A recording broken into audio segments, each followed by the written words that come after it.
12 December Osman হাদির মাথায় গুলি, 18 ডিসেম্বর সিঙ্গাপুরে চিকিৎসাধীন অবস্থায় তার মৃত্যু এবং এর জের ধরে সে রাতের নাশকতা, সব মিলে নানা প্রশ্নের মুখে স্বরাষ্ট্র উপদেষ্টা। অবশেষে সোমবার সচিবালয়ে আইন শৃঙ্খলা কমিটির বৈঠক শেষে সাংবাদিকদের মুখোমুখি হলেন তিনি। সাংবাদিক ভাই ও বোনেরা, আসসালামু আলাইকুম। জানালেন, হাদি হত্যায় মূল অভিযুক্ত ফয়সাল করিম শনাক্ত হলেও তার অবস্থান দেশে না বিদেশে সেই বিষয়ে তথ্য নেই আইন শৃঙ্খলা বাহিনীর হাতে। কোথায় আছে হলে তো তারা ধরে ফেলতাম, যদি আমাদের কাছে যদি ওইরকম নিউজটা থাকতো তাহলে তো ধরে ফেলতাম। দেশেও থাকতে পারে, বাইরেও থাকতে পারে, বাট আমরা একজাক্ট লোকেশন যদি জানতে পারতাম তো।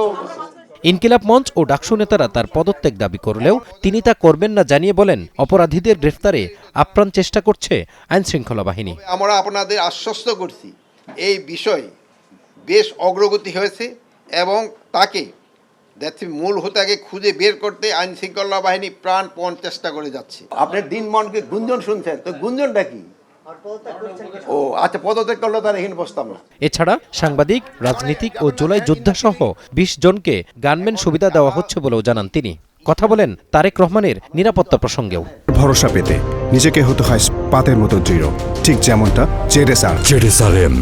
যারা হিটলিস্ট বা ভালনারেবল তাদের আমরা অলরেডি গানম্যান আমরা দিয়ে দিয়েছি। আমাদের যে ইন্টেলিজেন্স অর্গানাইজেশনগুলি আছে, ডিজিএফআই, এনএসআই এবং এসবি, তারা নিজেরা বসে একটা কারা কারা মানে ভালনারেবল তাদের একটা লিস্টও করা হয়েছে। না, কোনো ধরনের শঙ্কা নেই। সর্বোচ্চ নিরাপত্তা ব্যবস্থা এখন সব আপনার বলে দেওয়া যাবে না, নিরাপত্তা ব্যবস্থা না হবে।